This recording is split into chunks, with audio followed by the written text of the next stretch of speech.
Hello, everyone. Welcome to the OWASP DevSlop Show. I'm Nancy, and today with my co-host Nikki and our guests, we're talking about an OWASP project you may not have heard about before. The Secure Coding Dojo is an open source platform for delivering software security knowledge, and we have Paul Ionescu to tell us all about it. Hey, everyone. Today's guest, Paul Ionescu, has been an active member of OWASP since 2017. Paul was the co-leader of the OWASP Ottawa Chapter, and he is the creator and project leader of the OWASP Secure Coding Dojo. Paul has worked in software development for the past decade and a half, building tools and processes for securing products and services. Welcome to the show today, Paul. Hi, everyone. Thank you so much for having me. Hello from Ottawa, Canada. And thank you so much for giving me your awesome platform to talk about the OWASP Secure Coding Dojo. It's going to be, today we're going to be talking about software security education. We're going to talk about the Secure Coding Dojo platform. I just wanted to tell a bit more about why I got into software security and why I joined OWASP first. So I'm very passionate about software security, but I'm more passionate about educating people about software security. So I believe the software security education is fundamental to avoiding vulnerabilities. And I joined OWASP to team up with like-minded individuals to work towards this goal. And the Secure Coding Dojo is practically my putting all that into code. And let's talk about it a little bit. So what is the Secure Coding Dojo? It's an OWASP project, right? So by an OWASP project, that means that it's open source, it's peer reviewed by OWASP members, and it's supported by the OWASP Foundation. You can access resources about the Secure Coding Dojo on the OWASP org site. The code is hosted in the OWASP GitHub. And you can use the dojo to deliver training, either safe-paced or in a classroom setting. It can be used in large companies, but also schools, universities, or you can just use it by yourself. I put some links there. So one is the OWASP.org page for the Secure Coding Dojo, which has pretty much everything you need. And then the other one is where the code is. I want to talk a bit about software security priorities and the need for a platform like Secure Coding Dojo. I find it easier to introduce the dojo in a setting where developers actually never received security training. So let's unpack that a bit. So first of all, there are still many development shops where people have not received secure coding training at all. And then the second part is that there are many development shops where developers have a resistance to software security training. So to me, this means that schools are not covering the subject. And it also means that companies are delivering training often in a mandatory exercise fashion that people want to skip through. And based on my personal experience, when we're looking at priorities, companies first invest in compliance certifications and pen testing, because these are things that are required by customers. And the training is more a side effect brought about by compliance standards.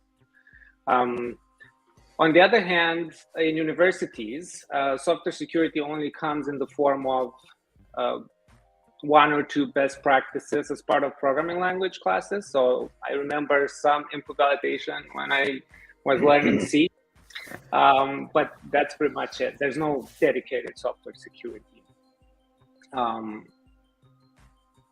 curriculum. So your project is trying to fill this gap here. This was the motivation. That's correct. That's correct. So it's meant as a tool for either people working in companies or educators at universities, and it's just meant to get you started, right? Like you can build on top of it, add more training if you want, but it's kind of like this is your a package of things you can build in into your SDLC or into your education curriculum. Cool. So I was mentioning that software security education is crucial. So let's see exactly why. So first of all, awareness. And one realization is that I had working with developers is that developers want to learn to code securely, right? It's not like they don't want to code securely. I've heard this in the past from security folks, but they just don't know, right?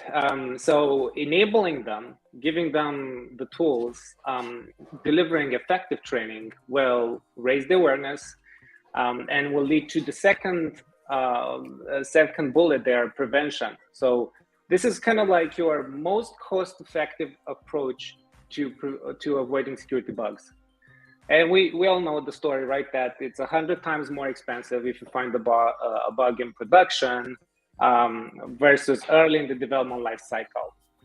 Well, with software security education, you don't see it, but if you are effective, this works before even the code is written, because developers thinking, okay, I should be doing input validation here, and they put in input validation, or I should encode the output, and they just write that in, and they never had a static analysis finding or a pen test finding or anything that would be more costly, right? It's also coverage, right? So the more you spread the knowledge, like you could have a dedicated team of security experts, but they can't scale.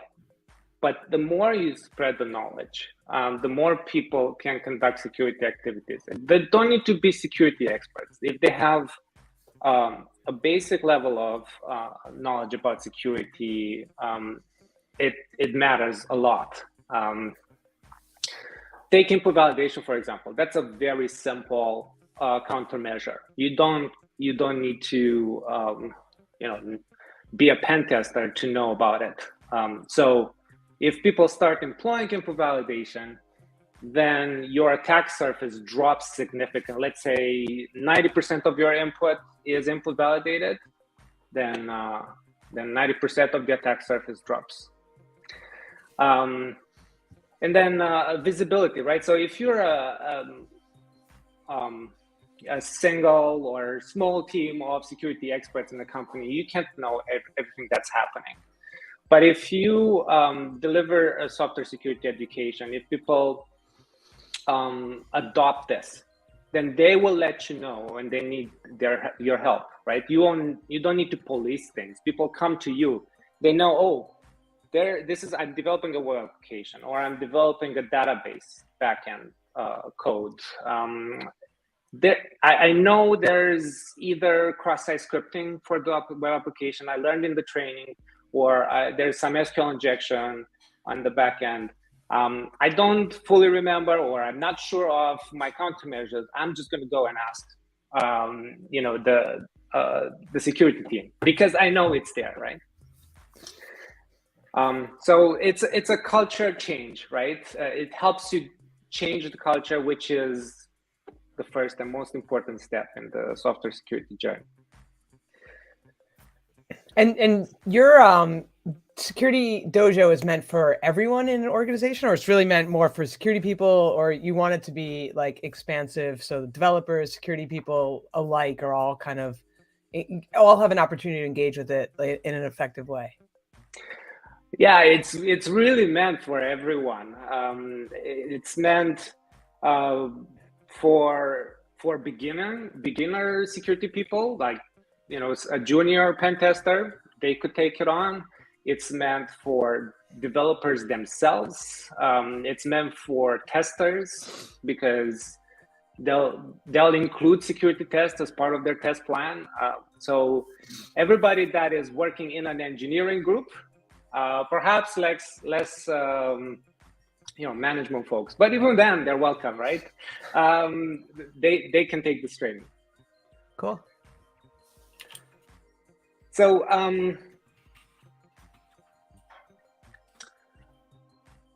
really quick, I wanted to talk about the platform as being code, and what it doesn't do different than a presentation. I've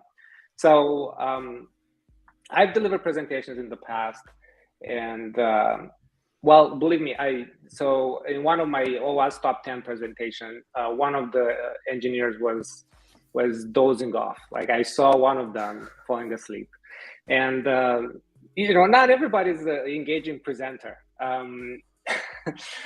So these are the challenges. You can't expect that you deliver training in 1 hour, and now your developers now are all prepared and they will write secure code from now on. It has to be repeated. It has to become part of their SDLC activities. They have to go back to it. It has to be accepted. People will show up to a training session, or maybe they will miss it, right? So if you recorded the training and you sent everybody the recording, or you delivered through some central training delivery platform, do you think they will really watch the recording? Because myself, sometimes I drift into my email while watching the recording. So your point basically is, it's usually boring. It's not something that's super engaging. So you're using gamification to make it more interesting and engage people, right? Absolutely. So, So it you see kind the of developer there in the picture, just falling asleep. But if you actually challenge the developer, can you find this cross-site scripting right in the code? Then they're becoming engaged. They get stimulated.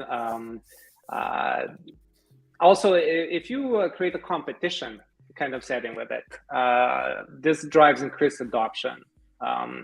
The biggest part is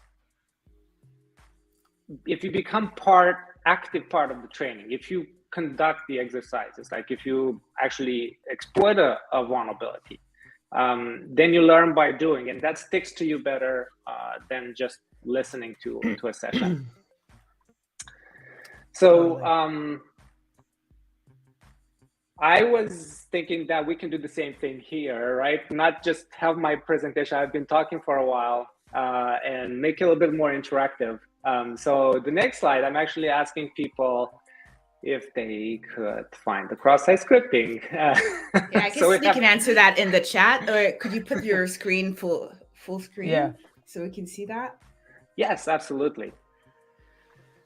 So you have two coding snippets, and you're asking us which one has cross-site scripting. I think I started displaying the profile page, taking some args in.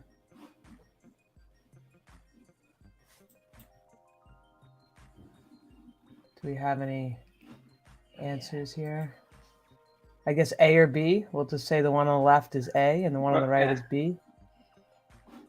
That works. Yeah. For now, on YouTube at least, the 100% is option A. Okay. So which one's that? That's the left. Okay. Let's actually let me go on the site. So this is, by the way, this is the Secure Coding Dojo, and this is the code review challenges. And so the code review challenges are running out of GitHub. So they're a GitHub static site, so which is great. You can access them anytime. You don't need to deploy anything. So this was the challenge we were looking at. There's of course more cross-site scripting challenges, but so this one, the one that I have highlighted here, is that A? Yep. Should we click it? Yep, let's click it. All right. So it says it's wrong. It says, and it tells you why. It says the code sample is concatenating the input into, actually, so the cross-site scripting is on the A, but it says it's wrong. And you know why? Because it's asking you to choose which one prevents the cross-site scripting. Oh. Oh, yeah. Yeah. Okay. Yeah, we were clear about that, and I think All right. Yeah. So the answer, yeah. So the answer is correct. Yes, it is A. That's where the cross-site scripting is.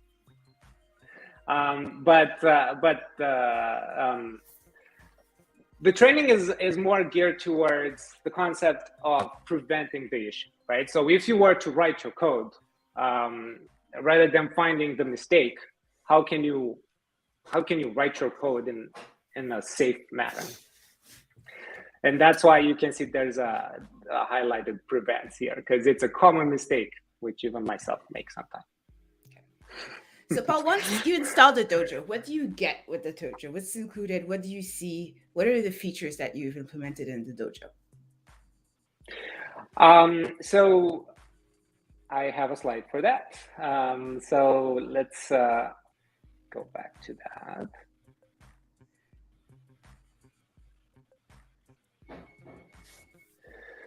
So we got a training portal. So a training portal allows you to track adoption in the training and allows people to kind of participate in a competitive way. So the training portal will have a board, and will show on the board who completed various challenges. It integrates with OAuth and even SAML authentication for enterprises. But it also allows you to kind of like register a user and log in. It includes 5 training the dojo includes 5 training applications. So these are separated from the portal, and the way what we were doing, we were simply using one of the training application, which is the code review application, and that's a static application where you select the correct code. But there is also an application called Insecure Inc., which where you actually perform the attack, and there's a few 3 more others. It also includes a set of diagrams called attackgrams, code blocks, badges for the training if you completed the training, and workshop materials. So if you want to conduct a workshop with the Secure Coding Dojo. And I was thinking we can go a bit in detail for each of them and show you what they look like. So here's the training portal. You go there, you log in, you can see the available training, right? So the first thing you see is the Secure Code Review Ninja Challenge. So it's a dojo because, well, I'll tell you a bit the story behind it. I'm a little bit into martial arts, karate, and the whole idea is developers learn how to defend themselves from attacks, right? So even on the first page of the dojo, it tells you, are you ready to defend yourself against hackers? And you come to the Secure Coding Dojo to train, right? And you learn about the various type of attacks. Then you learn about code blocks. So you kind of apply a defensive mechanism to prevent it. And then you get your belts, right? So you can get a black belt if you learned all about SANS Top 25 and OWASP Top 10 vulnerabilities, for example. And these are the attackgrams that I was mentioning. So these are diagrams of common vulnerabilities. In the Secure Coding Dojo repository, there's a PowerPoint presentation which includes kind of all the components of these diagrams. So there are slides, and you can modify the diagrams, translate them, correct them, and it's practically a visual representation of an attack, which helps at a glance understand the attack better. And then I was telling you about the defenses, right? Code blocks. So, input allowed listening, input validation, that's a block. And you can apply this block to multiple attacks. You can apply it to a cross-site scripting attack. You can apply it to a SQL injection. You can apply it to a command injection. And so on. There's other code blocks as well. And each challenge has a code block associated with it. So once you complete the challenge, you can go to the code block and read more about it. And you can even link to it. Like if you have internal secure coding checklists or secure code review checklists, and you have an internal wiki page and you wanted to give people samples, code snippets, examples, you can just link to a code block here. They click and they see more information. So the dojo becomes part of kind of your developer ecosystem. So code blocks is where you get information about each one of these vulnerabilities and how to prevent them. So it's, yes. Yeah, the code block is actually, think of it, it's a one-to-many relationship to vulnerabilities. You got one, well, it's many to many actually. But you could have one code block fixing multiple vulnerabilities. Okay. Yeah, and the lessons. So they're defenses. They're defenses. That's right. But because it's a dojo, They're blocks. Yes. Okay. Yes. Got it. No, now I. Right. So there's just many ways to do cross-site scripting, and then this is like sort of the block, right, that you would deploy for all of those situations. Okay. Yeah, that's right. That's right. Cool. And how many code blocks are there? I don't know if you mentioned that before for the whole dojo. It's about 20 of them, in between 10 and 20, something like that. Yeah. Okay, cool. And I don't claim to have all the security countermeasures in the world.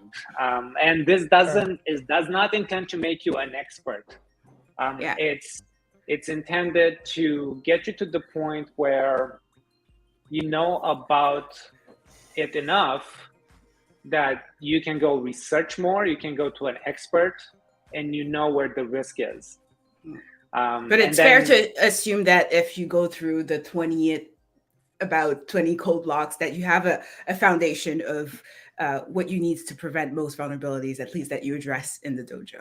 So that's right. Well, take input validation, for example, right? Actually, I'll show just a little bit from the lesson and how it talks about input validation.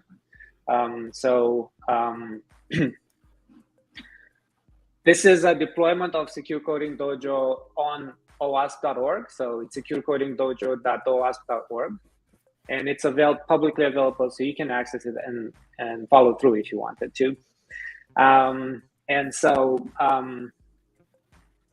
So input validation, right? So each challenge has like a blurb, a text blurb, not too long, with some code examples. And then you read about it, and then you have to complete the challenge. So you have a play button below. And on info validation, there's this example of a Twitter URL. Okay, so this is from, it's a search. And looking at this URL, what do we see? We see that the majority of the parameters here are alphanumeric, right? They're either numbers or true or false. I think the only one that is perhaps not input, cannot be used with input allow listing is the query, right? What you're searching for. But everything else is, so this is very, very easy. If you just apply this concept to all your code, to all your APIs, right? Then you reduce 90% of the attack surface. If 90% of the input is alphanumeric and you allow list alphanumeric, I'm stressing allow list for a reason, right? Because the block list approach is usually the wrong way to do input validation. Allow list is... And that's just because it's an endless loop of adding to the block list, correct? That's correct. I have this analogy that I like to use all the time. Would you have a list of people that are not allowed in your house? Right? No, you just have a list of the people who are allowed in your house, right? You can't have a long list of all the people in the city, right? That all the strangers that never visited you. Sure. You only have your family and your friends, and you look at the door and you check if it's a family or friend, and you let them in. So that's the same way why we do allow listing for input validation, not block listing. Got it. So you're saying alphanumeric is most likely on this query string what is coming. Therefore, if you just kind of allow all alphanumeric and you block everything else, special characters, HTML encoded characters, etc., you sort of get to a better place with validating input. That's right, and the example shows you this, right? So let's do another one. Okay. So I just clicked on the play button, and that took me to the secure code review challenge, where we do the code review for the two snippets. And one does the input validation the right way, and the other one does the input validation the wrong way. So I should actually follow the spirit of the challenge and ask which one is the right one. All right, so we're asking the positive outcome case here, which is That's the right. correct implementation. That's right.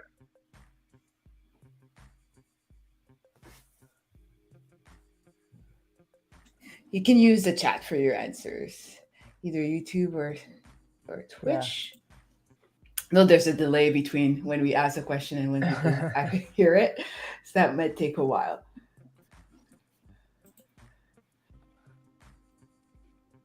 Well, you can go ahead. All right, you can keep going, Paul, here. While these answers come in. Okay. Well, I'm looking at, which one's this? A? So I'm looking at A, and what do we see? We see a parameter coming from update server, right, which is a host name.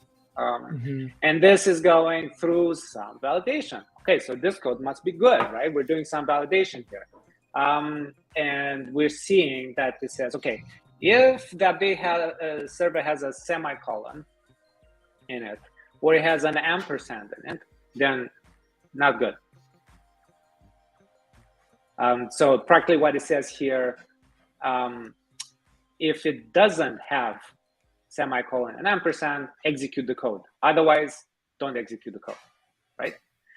On the other hand, on the B, we have a function. The function says, is alphanumeric or allowed of updated server, and with some exception. So we don't know what's inside the function, but what it says the intent is that if the update server has only letters, numbers, or these characters that are allowed, then execute the code. So on this, on the A, the code will execute all the time unless there's a semicolon or ampersand. On the B, the code will only execute if the update servers is letter, numbers, or dash, underscore, and dot. Yeah. I'll tell you the chat thinks it's B. That's the consensus. Congratulations, everybody. So Good yeah. job, Luca. And then, you know, if we look here, it tells you, oh, this is wrong as well, and it says, while there is some validation, it's based on block listing. So this is what block listing really is, right? Okay. So let's see what else I wanted to talk about. Oh yeah, badges. Okay, so once you complete a training module, you can get a badge, and it has a social link, the share link.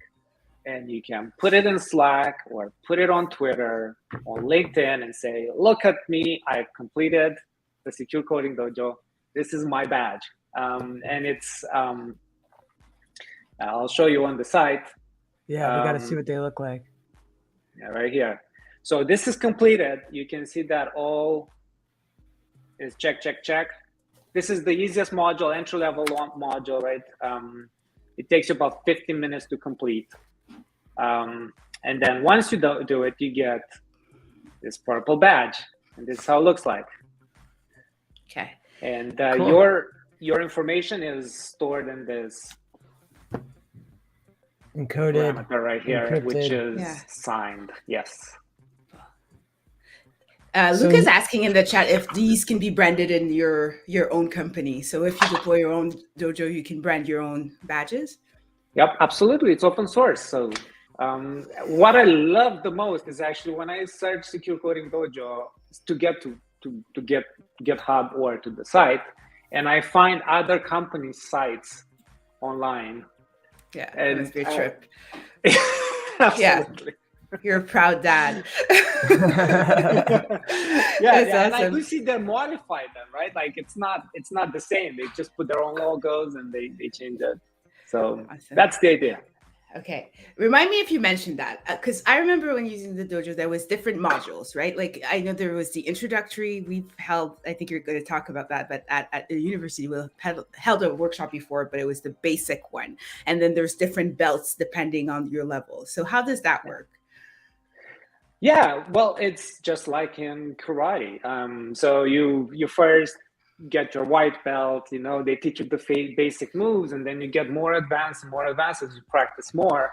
And once you get the basics, there's a secure, there's a second degree black belt module, which is not enabled by default, but the code is there, so you can enable it. And that one is much more difficult, right? So, Okay. But I guess what I'm asking is it a belt per vulnerability, or a belt per, or not really, like per belt you have you cover different vulnerability, but just a level of difficulty higher? Yeah, and it's kind of like that, where to get your yellow belt, you have to bypass some easy authentication issues or authorization issues.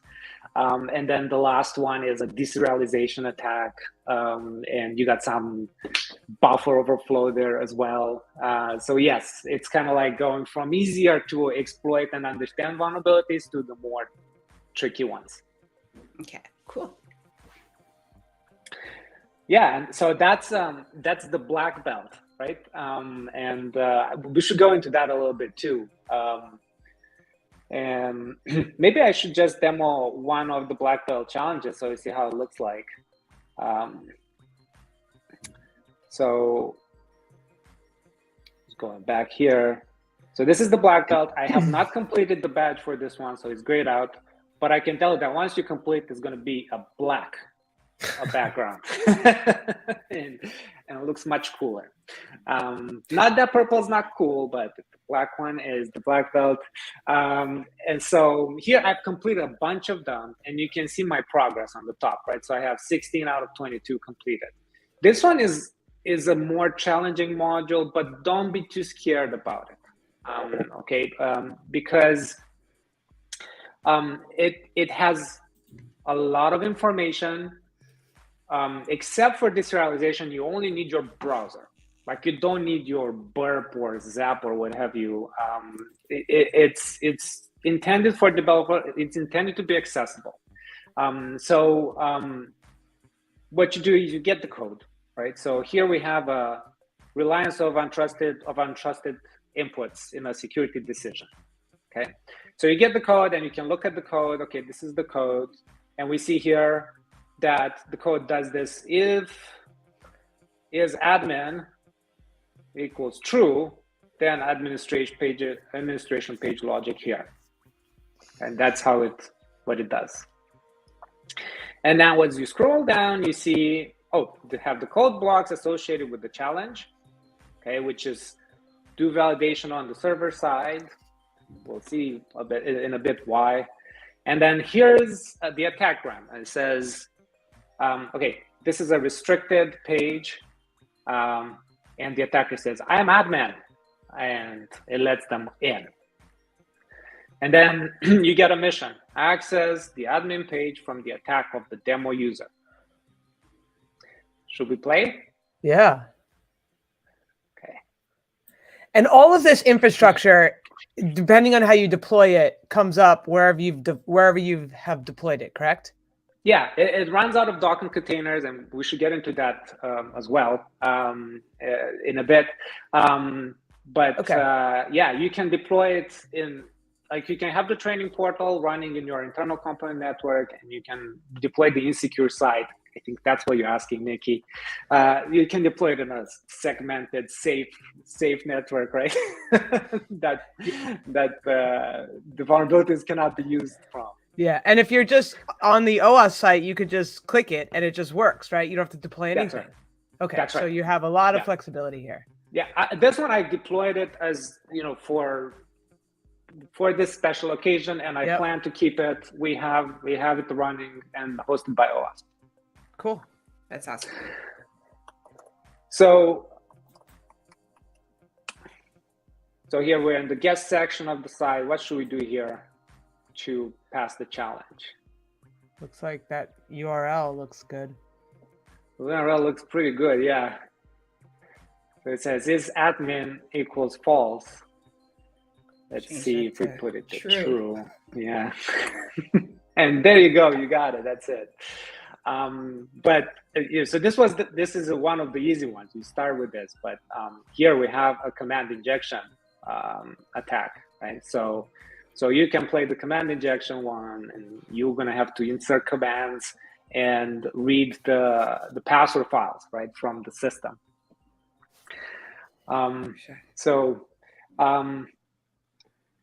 Let's go through some more of the slides, because there's a lot of material. I wanted to actually talk about the workshop that Nancy, you helped us do with the University of Ottawa, actually. Yes.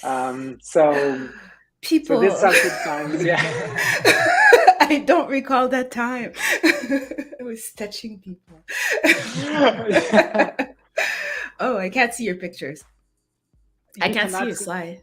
Can you see it, Nikki? Oh, now I can see it. Yeah. Yeah. Huh. That was interesting. Okay, so I'll keep it like this. So yes, this is us with a bunch of other awesome folks at the University of Ottawa, and there we did a one-day weekend workshop. We had one of the awesome teachers there, Miguel. He helped us organize. We actually had a bunch of other teachers participate and students. And as you see, there was a lot of interest. So students want to learn about secure coding. Okay, that's what I got out of it. And that's your goal, right? Like that's your dream. Like that the universities just take the dojo, deploy it for their own university, and that it's part of their program. So even like teacher can use the dojo to teach their students about these things. Yeah, absolutely. And you do shortcut a lot of the effort. I mean, it's a lot of work to build vulnerable environments to test things, like the universe of vulnerabilities that you've testing for there. So yeah, this is it would be a great resource for anybody teaching like hey, this is what AppSec is. Let's start here. Spot on, Nikki. That's right.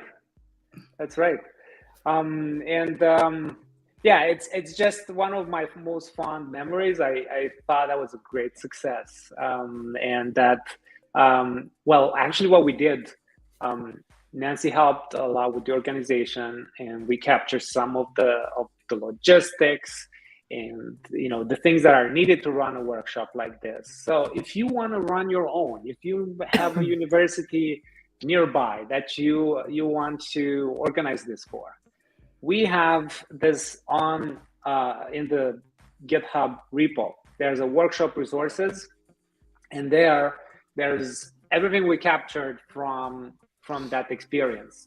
How to organize it, what you need, what are the deployment things. Now that I have it running on the OWASP environment, it should be even more easy. Right? So that's about the workshop, and a bit about installing the dojo. So you may want to deploy this at scale. You may want to have thousands of people attending it in one day. I don't know how our deployment will fare against that. Okay, so I don't know if it'll be up. And then you also want your own organization metrics, right? So if you're a company, you want to know how many of your developers have completed, how many do you still need to complete it. And I can tell you, they're not going to complete it all from the first week or even month. It's going to be a journey, and it's fine, actually. But how do you deploy it locally? Well, it's not very hard.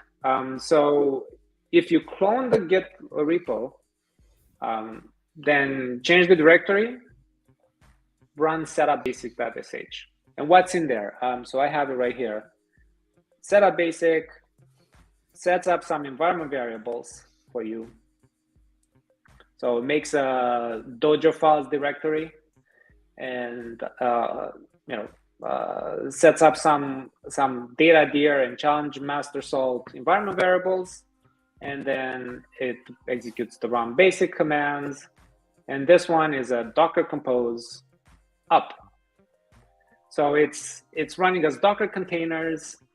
Mm-hmm. At least the black belt challenges. So we have, if we look at the Docker file, the black belt challenges are in Insecure Inc. So you don't need to build it. You can obviously build it, change it, and modify it yourself. And there's more information about how you build it. But if you want to deploy the dojo, this is pretty much all you need to do. And if I run basic, it's going to launch it. And I can run it like this if I just wanted to try it, right? If I just wanted to learn and do the black belt challenges, let's say our online deployment is not available, I could just do this and run it on my local machine. So right now, this is the online deployment we have. But if I go here, it's running. Cool. And it's running by default with local authentication. So you have to register for a user, but you can, use your own username, whatever you like, and sign up. And same thing goes for people in your company. There's a config file, and in the config file, you can add more things. So the training portal has a configuration. Let's take a quick look in there. There's a sample. So there's a bunch of more configurations here where you can enable Google authentication. You can enable Slack authentication. You can enable SAML. And just update the config file with your information specific to your company, and then that login method becomes available. I have a question in the chat asking if this project was owned by Trend Micro before OWASP. So like you said before, like there's multiple instances of this dojo deployed. That might be one of them. So I used to work at Trend Micro, and it was created there. And Trend Micro graciously open sourced it and then donated the project to OWASP. And so I think that's what the question is asking. Okay. And yes, a lot of it has been built there, and I believe you can still find the Trend Micro deployment online. Okay, awesome. And what's the status of the project right now? I know you're the project leader. Do you have other contributors? What are your plans for the future? I'd like to put the second degree black belt in containers. There's a bunch of plans that are listed on the plan on the site as well. I would like to make it easier to be translated. I would like to get feedback from more people and incorporate it. And so part of this is what we're doing now. These are just like high level plans. There's lots to do. That's just it. There's lots to do. Definitely could use more help on it. Are you accepting PRs on GitHub if somebody wanted to contribute and add language support or anything else? Is that a way to contribute? Cool. Absolutely. There is some PRs are welcome. Chat around people wanting to join. So, cool. Yeah, we're asking if you're part of the Google Summer of Code 2022. Not for now, but I haven't thought about it, but that's a great idea. Yeah, I know some OWASP projects are part of that. So if Zeus, you're interested in other projects, you can contribute there, but not yet for the Secure Coding Dojo. Yeah, and how do you So it seems like it's self-paced, so I could go into the dojo and do all the exercises on my own at my pace. But when you run a workshop, when you take the dojo, how do you run a workshop with it? Do you go through all the code blocks and then let them go through the dojo? Is it more CTF style? how does that run? Because even Mary, I think, was asking, will you run a virtual workshop in the future? What would that look like? Oh, yeah. So I was thinking about that. The way we ran the workshop with the University of Ottawa was we had, in the morning time, we had theory, right? So we went over all the type of attacks with the attack graphs. And by the way, the presentation from that workshop is also available, so you can take it and use it. And so we went through the presentation, then we had lunch, and then we just had all the students there go through the training. And we were just there to help them. So if they were hitting any snags, if they had questions, we would help them out to go to the next level. So it's gamified. There is a level of competition to it because there's a leaderboard and there's an activity, right? So as people complete challenges, their names show up and say, this person has completed this challenge. But it's less than a CTF. CTFs are awesome. And I participated in CTFs and they're super fun events. But this one is more intended to ensure everybody, not just one member of your CTF team did the challenge. And so everybody should do the challenge to learn. Okay. And what about in the enterprise? Because I think you've used this for a security champion program, or as part of developer onboarding. So talk to me about the different scenario where you can use, because workshop is definitely one of them. But how else have you seen the dojo used, or you'd like to see the dojo used? Yeah, so in an enterprise setting is kind of, if a development team hasn't gone through secure coding before, this is perfect, right? So you deploy this and you introduce them to it, say, hey, we have this super fun training to participate in. We're going to support you. And you can do it as a hackathon, because the workshop that's the same idea. You dedicate one day and you say, all right, today we're just going to do secure coding challenges, and everybody goes in and you can help them on Slack. Or you can do it as a kind of a hackathon. You introduce it and you say, you complete this in your own time. And we're going to check back with you at the end of the month to see how many people have completed. You could have prizes. You can recognize the people who participated.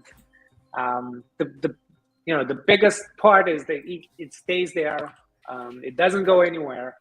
And if people join the team, you could make it as a fun thing for the new hire. Actually, I've had new hires. I had co-op students, interns come to me, tell me, this was so much fun, right? To be the first thing to do as they joined the company. They had this Secure Coding Dojo. They went through it, and it was a great learning experience. So absolutely, it can work this way, especially if you have them figure out first. As people get ramped up with things, they have to get access to various systems, learn about your code. And if there's any open cycles, they can fill it with the dojo as a new hire, and it's such a positive experience. And Luca's calling out that you are supporting SAML. And I just looked at the docs, and it looks like, Google, ADFS, and LDAP are all supported. So that makes it very friendly to kind of onboard this into an enterprise setting. Yep, absolutely. So with the ADFS integration, that uses SAML, but you can all use it with, Okta. I haven't tried, but other companies as well. It integrates with your own company system. And what about if you have your own code blocks that are very specific to your company, your stack, and that you don't necessarily want to contribute to the project, but integrate that into your training? Can you use a Secure Coding Dojo for that, where you can create your own content and follow the same pattern? Oh yeah. So actually, it's open source. So if you look in the training portal directory, there's a static directory, code blocks, and you can just go and edit the code blocks here and add the other code blocks as well. For that matter, you can actually edit these are the modules, the training modules. You can edit the training modules, add new training modules, make it your own. Okay.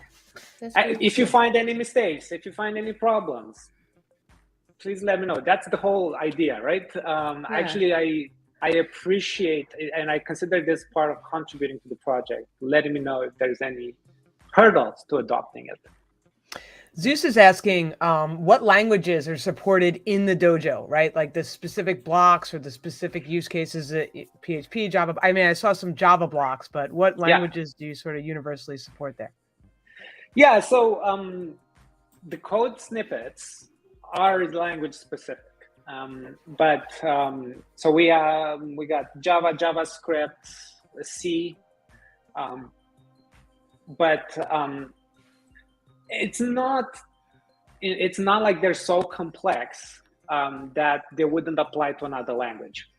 So it's just a bunch of ifs, right? So you can easily either port it or make sense of it into your own language world, like PHP or Perl or what have you. Sure. Cool. Okay. Great questions. Thank you.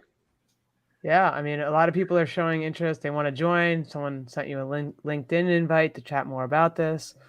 So awesome. Sounds like contributions coming. Yeah, that's what I was looking for. So thank you so much for allowing me to showcase it.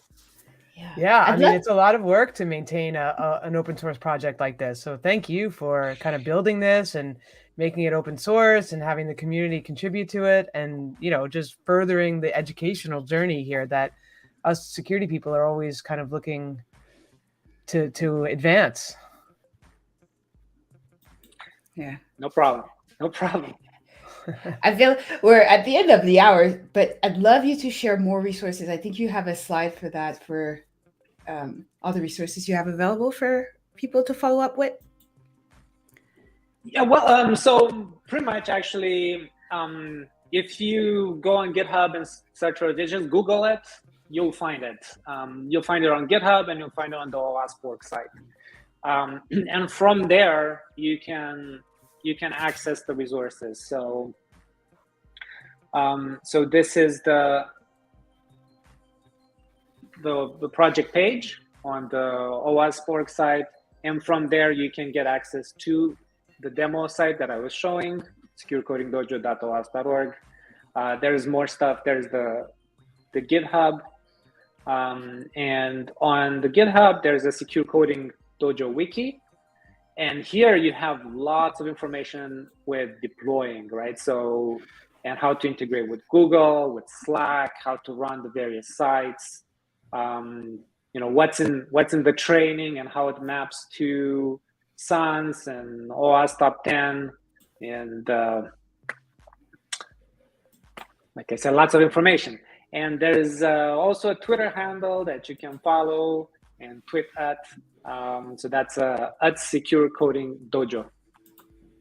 And I'll post some more stuff there after the session. Perfect. Yes, and all our replays are on YouTube, on our YouTube channel. So we'll add all the resources that Paul shared with us in the show notes. Nikki, do you want to announce what we have coming for the next few weeks? Yeah. So one of our next shows is with the Australian team. It is with Samantha Fliorani, and it was Don't Get Got. I have to say that slow. How to avoid a privacy disaster. So that is 2300 UTC time next Friday, March 18th. And our next show here in EST time is GitHub Actions Security Best Practices with Riti Kati. So that is next Sunday at this time. No. Yes, this time. No, it's at 1 p.m. for 1 us. p.m. Yeah. Best thing is to go on our meetup page, meetup group, RSVP so you get a reminder. We get mixed up with all the time zones that we need to follow it. So, of course. So yeah, great shows coming up. Paul, I want to give you the last words. Any call to action for people listening today or watching the replay? I know you've called for contributions, and you're very passionate about getting people, even students, getting into the dojo. But anything else you want to leave us with? There's the link to securecodingdojo.owas.org. Go through the training and have fun. Yeah, absolutely. Thank you, Paul. This was great. Thank you. Thank you so much. See you guys next week. Bye, everyone.